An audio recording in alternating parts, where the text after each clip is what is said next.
So everybody has heard, right, of what happened at Belgorod, right? No, nobody's And heard. this is, of Yeah. course, a distraction from Ukraine's loss in Bakhmut or Artyomsk.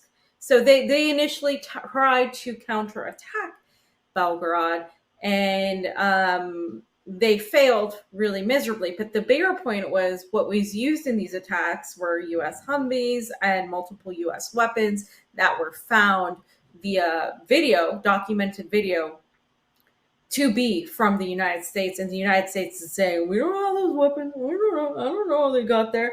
So that is the comical part. But here are some of the details as to what happened. So, according to Sergei Shoigu, the Russian troops are going to continue to respond to what they called these terrorist attacks by the Ukrainian militants, and there have been more and more in this region since the Belgorod happened. And 70 Ukrainian militants were recently killed during this counter-terrorist operation in the Belgorod region. So Ukrainians attacked, Russians responded. They killed all these militants, and we're gonna go a little bit into detail as to how that happened. But again, the biggest thing I think out of this was the outrage from Russia and even the UN now sounding the alarm, saying they're quote unquote concerned that why are there American weapons? There have been American weapons in Russian territory, guys. Like the Kremlin got droned. Like this has been happening for a while, but now, of course, even the UN is sounding the alarm. A lot of people are saying, wait a minute, now this is another escalation. There's also, the depleted uranium that London sent. That's a whole other issue. There's so much going on, and Max and Anya did cover the that app that they're putting in Ukraine. I don't know if I forgot to put it in there, but it is something that is worth mentioning in terms of what Ukraine is, because we've been talking about this for a while, right? When we talked about the biological weapons that were found, and the hidden biolabs and the specified DNA to these certain sectors of the population that were specifically targeted, and also with people alleging with strong evidence that the COVID was some sort of bioweapon, in the opinion of many doctors and scientists who have said this. They believe that to be the case. So all of us coming together, you start realizing, well, Ukraine, what is the purpose of Ukraine? Why are they investing so much money, so much of this into Ukraine? That's the question, that you ask so many people. And one of those reasons is because I think Ukraine is going to be an epicenter for the fourth industrial revolution, right? And all of that is tied together. That's something I talked about when I was on the show with Peter Lavelle, because it was kind of interesting. The two guests that were there with me, Daniel McAdams was one of them. And I can't remember the other gentlemen's names, but they definitely agreed that their spidey senses were up, that things have changed since COVID. And I kind of harped on what I thought, and I really concentrated on, because I thought it was just a different perspective. Because the other guys, they knew the geopolitics very, very well, and I thought they can talk, very strongly on the history, what was going on, what we had witnessed before, the geopolitics involved. But the fourth industrial revolution, and the fact that they can be wheeling in something like CBDCs, and this could be the testing grounds of sorts. And I believe that Ukraine is meant to be that way, or at least they've promised Zelensky that it eventually will be that way, as long as they continue to go on with their fundraising, scandal, in which it's a money laundering operation where they just pick it up and they go to another town and they continue to make money. But I mean, I'm thinking for sure that this could be the stomping grounds for the fourth industrial revolution, where they'll test in all the digital assets, everything they've made, the 15-minute cities, the track and trace policies, the QR codes, the whole 9 yards, tied to the CBDCs, and see if they can obtain the world they want. This when you talk about CBDCs, you're talking about ultimate control. And that's what they are attempting to do. And I think that Ukraine will possibly be the stomping grounds to see how it works, or the next phase of it, fam. I 100% agree. And it's also right there in between Russia and the rest of Europe, which is why they really want to break up Russia, because then they can get to the east. And so that's, I think it's a strategic position. Now, Rupert Fellows pointed out something that I wanted to point out. So the unit that carried out the Belgorod attack was a Ukrainian volunteer corps headed by a Russian neo-Nazi. This neo-Nazi was from Sochi, which is like the southern part of Russia, southwest part of Russia. It's very, it's where I want to go, honestly, in the summer. It's like gorgeous, like beach area. They also had the Olympics there, if you guys recall, as well. Yeah. A lot of skiing. A lot of tourists used to go. A lot of Europeans used to go. Now it's just mainly Russians and whoever wants to venture out, because Russia has been pretty much cut out from tourism from Europeans have cut themselves out. Basically, the government has cut Europeans from coming into Russia. So when Russians see anybody who speaks English or foreigners, they get really excited because the tourism industry has suffered. Notice how this has happened, of course, with other countries that the West has sanctioned as well. But he was a neo-Nazi, absolutely. And that's another thing you have to watch out for. You have to watch out from people within your government. And it's really hard to keep tabs on everybody when you're such a huge country. I mean, it's insane. There's so much of Russia that's not even ever talked about. But yeah, that is something valid and something I wanted to point out as well. Okay. So these are the losses of the Ukrainian forces as a result of the capturing of these Belgorod villages. So they lost 2 American armored vehicles. These are specifics of vehicles. These were the ones that we mentioned at RT earlier. The last few days, the M1224 Max Pro. There was also the Humvees that were destroyed. Several of those. There was a Cobra. There was one Polish vehicle. So these are the pictures of them, and you can just scroll and show the pictures, because the Americans, the U.S. State Department, got pretty much questioned about this, right? They were like, journalists from the U.S. were like, so why were those weapons there? And they're all like, well, Ukraine is doing what they need to do, and we don't know if these weapons are American. We don't know if these pictures are real. They're like, we see the same blurry images. We're not sure. Like, literally, those were their responses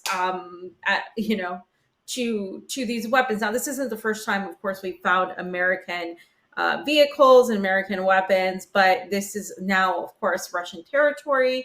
So you have to keep going back to, okay, well, is this Ukraine? Is this Russia? Well, this is supposed to be Russia. So that is, of course, something that the Russians were quick to point out. Isn't it funny, fam, that this all comes on the heels of the F-16s being delivered over there? Like, whoa, it's you got a lot of other vehicles and everything, and the mindset of the public.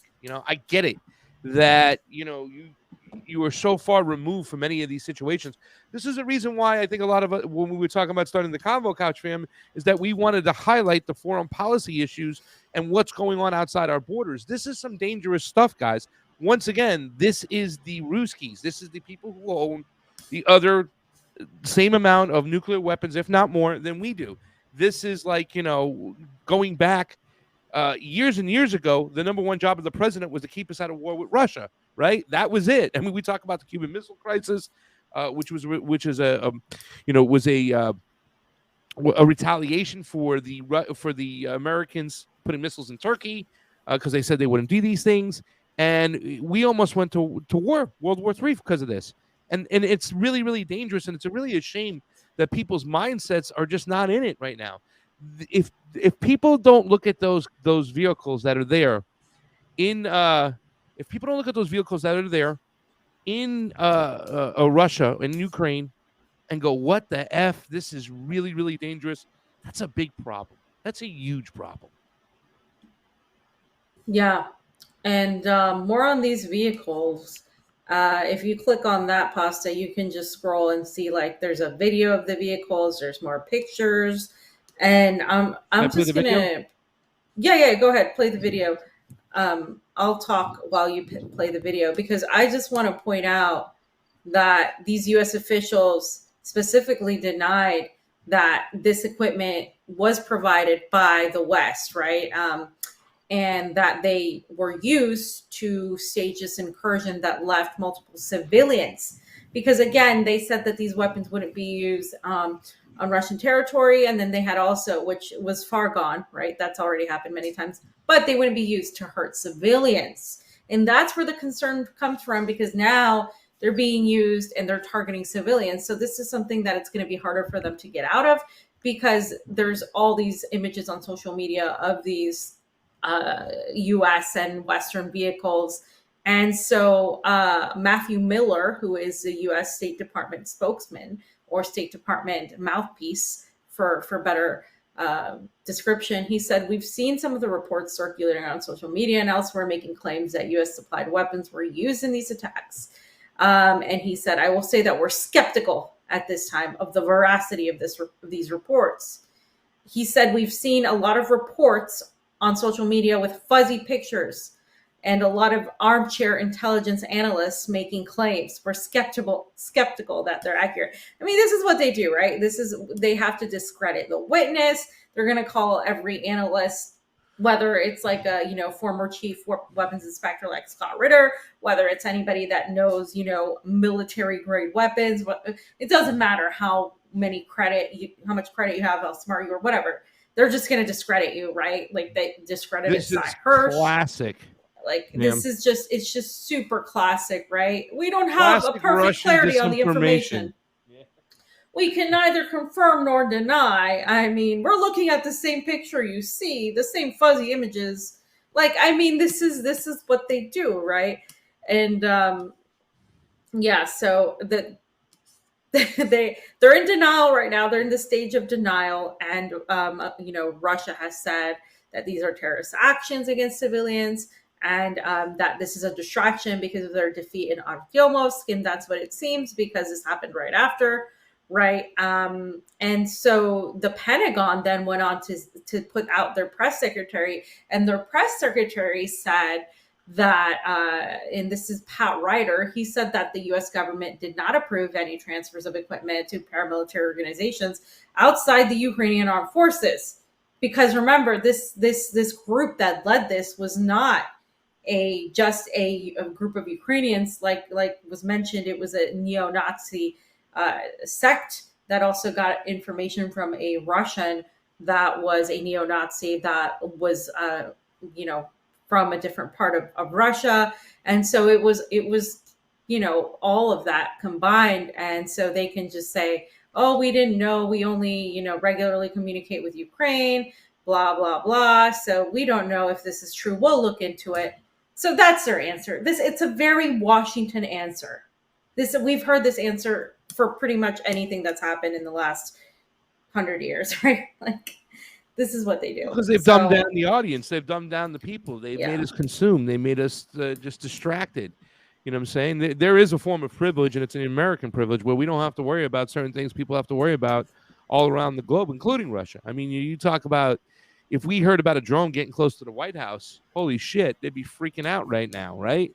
So we'd be at war, like full-on war. It's ridiculous, And then the fact is, like I said, they have definitely dumbed down the audience for Blinken to go say his shit with a straight face. And Blinken's one of those guys. Every single time I see him or Kamala Harris, I'm saying to myself, do these idiots really believe what they're saying, or do they know they're just fucking openly lying about shit? It's a shame right now. We're at very, very desperate times. we should be overcautious right now of what's going on. And I mean, there's not much more I can say about that. Please, people, wake up. Let's go. We have to push back now more than ever, and we have to realize it's the tribal behavior from ourselves that have allowed them to continue to get away with all this stuff over here, because now we're not paying attention to what's going on outside of borders. The fact that we have U.S. vehicles with another attempt on Belgorod, Belgorod, right? Do I say Belgorod or Mhm. Belgorod? Yeah, You know, you said right. I mean, this is guys. Think about if it happened over here. How much longer can we continue to do this shit? People are just wow, their heads are in the cloud. Fan, what do we got here? Okay, so this is the Ministry of Defense. They're going to go over some of the numbers, um, and yeah, and this is of course after 12 civilians were wounded, several were killed, um, and the Russia considers this a terrorist attack. So The Kiev regime, having suffered a defeat in the city of Artemovsk, has switched to the implementation of terrorist tactics against civilians. On May 22nd, a unit of Ukrainian nationalists invaded the territory of the Russian Federation. During a counterterrorism operation, the nationalist formations were thwarted and defeated. More than 70 Ukrainian terrorists, 4 armored combat vehicles, and 5 pickup trucks were destroyed. The Kiev regime, having suffered a defeat. And you know all the things yes, are going to be said. We don't know. We're unsure about it, fam. We don't know if we can verify this. This is classic Russian disinformation, trying to manufacture consent to kill more innocent civilian Ukrainians, fam. I don't know, but I mean, we have Western vehicles. We have United States military vehicles sitting there in a ditch and going, explain this. It wasn't me. Shaggy, it wasn't me. It wasn't me. So the UN has said that they're concerned over this Ukrainian attack on Belgorod, and they said that they were not able to confirm who carried out the operation. That the Russians did condemn this, right? But when the UN was asked about this, a representative for the UN Secretary General Antonio Guterres said that the agency was aware of the incident, urging all parties to avoid any further escalation. They said, we're obviously following with concern the reports of the incident in the Belgorod region of the Russian Federation. We've seen the statements made by officials both in Ukraine and the Russian Federation. As far as the UN is concerned, we're not in a position to confirm the reports or of any information concerning the groups allegedly involved in what we are seeing in the media. And so, yeah, so again. How can they not confirm it, fam? Just look at the vehicles. Look at the. Yeah. Well, because Ukraine is denying the involvement in the attack. I'm sure they are. So they're saying it's only Russians in a neo-Nazi group, because there is a neo-Nazi group, but Ukraine was obviously involved based on the weapons, and 70 Ukrainian militants were killed. So how could Ukraine not be involved? And there have been Ukrainian militants there. So obviously Ukraine was involved. Ukraine's always going to deny. That's all they do. They deny. The United States says we can't confirm or deny. Organizations like the UN also sort of wash their hands. They say, we're concerned. Let's de-escalate. Let's calm ourselves down. But they don't also hold any accountability toward Ukraine, right? Ukraine gets away with all of this all the time. And they twist things. They say, oh, Russian attacked. Look what they did to Bakhmut, right? Look how they left Bakhmut. There's a reason why it took that long, right? Because they didn't want to completely destroy Bakhmut. And it's not looking nice, right? And of course now it's Artyomov. But they also pointed out that there was a similar attack, if you guys recall, in Bryansk, last March that left 2 civilians dead, and that this group called the RDK did actually take blame for it, but also, of course, Ukrainian authorities signed off on the operation. So there's so much of that going on, and you're never going to hear the truth from the United States. So. Fam, what is this over here?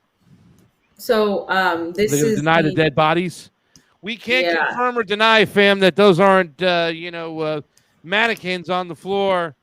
We don't know for sure, but can't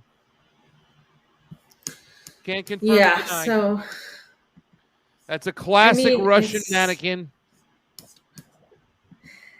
Yeah, and they're definitely not Russian uniforms. So because there's you'll see a few videos throughout. There's just way too many to put, but you'll see a few videos throughout. And the Russians have a different type of uniform. Some of the Russians that are from this region, that's highly popular with the Soviet Union, they have the Soviet patch on their uniform. These people tend to have the opposite patch on their uniform. So not really from the same region. Yeah. So yeah, then we have talks. There are people, saying that Wagner said they're not real, and they're trying to make this look like this was a false flag operation of sorts. Fam, I saw this video that you're going to show me next over here, and man, this is some scary shit. Option Ratanzi, go ahead, fam. Yeah, so Afshin Ratanzi, who is the host of Going Underground, posted this video from RT, and it's a reported video of Russia annihilating UK, US, EU armed drone vessel targeting the Ivan Kur ship, protecting the Russia-Turkey Turk Stream and Blue Stream gas pipelines. Okay, so this is another pipeline. This is what we're talking about here. What the hell is going on? Right. And they talk about the Ukraine grain deal, right, between Russia, Turkey, and Ukraine. And people have been saying, oh, Russia's keeping all this grain from all the people that needed most. Well, most of the grain was going to pigs, to feed pigs. That's where it was going. It was literally going to Europe and ending up to feed pigs so they could continue keeping their agriculture and keeping their energy levels up. And it wasn't going to the African countries that needed it the most. So then Russia, I don't know if I talked about this. I don't think I actually got to talk about this. I tweeted about it, and a lot of people were upset with me, and I put it on Telegram. I think it's a good idea that Russia extended the grain deal.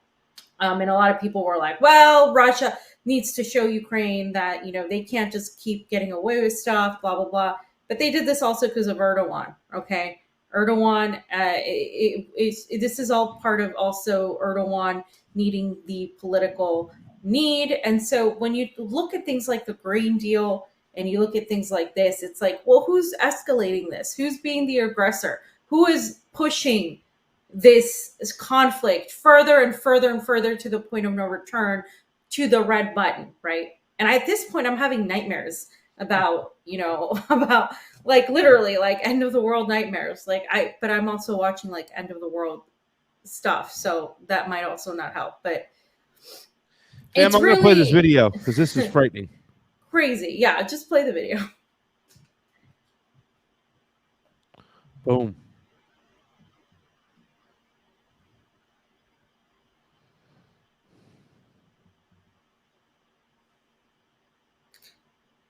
Boom. It's insane, right? I mean, that's just scary shit. There was a person on that died right there. I mean, war is hell. War is disgusting. Yeah. I have a friend of mine who's an ex-Vietnam vet, and he's done some stuff that he want to do. And I feel like having him on the show to talk to him, because I don't think people realize what's going on in the Ukraine and Russia, how bad it is, how disgusting war is. You know what I'm saying? I don't think they realize what happened since 2014, since the Azov battalion has got their hands on the weapons and control of what's going on, and the lives that were lost there, and what these men are meant to do. I mean, we've talked about it before in many of the shows where people go over there, like, you can't believe what they made me do over there. You know what I'm saying? Mm-hmm. And, we haven't witnessed, I think that, I'm sure in Iraq, there was a lot of terrible things. I'm sure in Afghanistan, there's a lot of terrible things, but also the era of Vietnam, if maybe we can, get some people on to talk about what they had to do to maybe, and I hate using the form of shock therapy, but people need to wake up to understand what's going on. We get our cozy little life over here. We have our Starbucks and our hazelnut lattes and our 31 flavors of yogurt, sugar-free, dairy-free, the whole 9 yards. We have so much over here. And I get it. We have a lot of people also suffering, people living in the streets, people who can't make it, people who are living paycheck to paycheck. But we are so blinded by what's going on outside our doors. And the blood that's being spilled in our name. And I know that people are going to say, we don't make the decisions. We're so far removed, but it doesn't make a difference. If we're not standing up and fighting against it, then we're just allowing it to happen. And what has been going on in the Ukraine and Russia for quite some time right now is disgusting. It's disgusting and it's terrible. So maybe we have to I don't want to say reignite, but show people if they've forgotten. Maybe they need to remember what happens in war and what these young men are meant to do to other men. It's disgusting. And right. A discussion is the West attempting, especially of course the United States, to use Ukraine because they have stated that they're going to continue funding Ukraine. Well, are they trying to make Ukraine like a second Israel? Well, Israel is actually the difference. One person that I interviewed said was that Israel is actually an equal partner, right? Israel gets all these things. They don't get destroyed. Ukraine's being completely destroyed. They're literally destroying the entire country. They've pretty much destroyed it. It's never going to be the same, no matter what happens. Even if by some miracle, Ukraine were to somehow get the upper hand on this conflict, which we know isn't going to happen, it's just completely different. Everything's changed, right? And so it is not an equal relationship because Ukraine is being like the sacrificial lamb. They're fodder. People are dying. Yeah. Ukrainians are dying. Ukrainians are losing any sort of semblance of what it ever was. And the United States is fine. They're making a lot of money. The defense industry is making a lot of money. They're throwing Europe under the bus as well. They're throwing anybody under the bus. So no, I think Ukraine has a different relationship with the United States. It's being used as the experimental ground for a plethora of things, while Israel gets to be more of an equal status. But either way, money is going to both of these places where people, say fascism reigns free. And so it's really interesting, of course, because the U.S. has supported these radical ideologies also in the Middle East for decades. So this is nothing new, but that is something to point out. Ukraine is not being held to a high standard like Israel. It's being completely gutted, and its people are dying over nothing because they're not getting anything out of this. How is this helping Ukrainians in any way, shape, or form? It's not helping Ukrainians at all. Yeah. And fam, we've also supported death squads in Latin America like crazy. In fact, we're going to go celebrate with the Sandinistas their reunion of defeating the Contras. And the Contras were a crazy backed United States paramilitary group. You know what I'm saying? Mm-hmm. Once again, we do it everywhere where we're at. We do it with the Mujahideen in the Middle East. We do it with the Azov Battalion in Ukraine. We do it with the crazy groups in Syria, whether it be ISIS, al-Nusra, all these other groups. And we did it in Latin America for many years. There's many books written about it. Now we can talk. What the CIA has done for quite some time is pretty disgusting.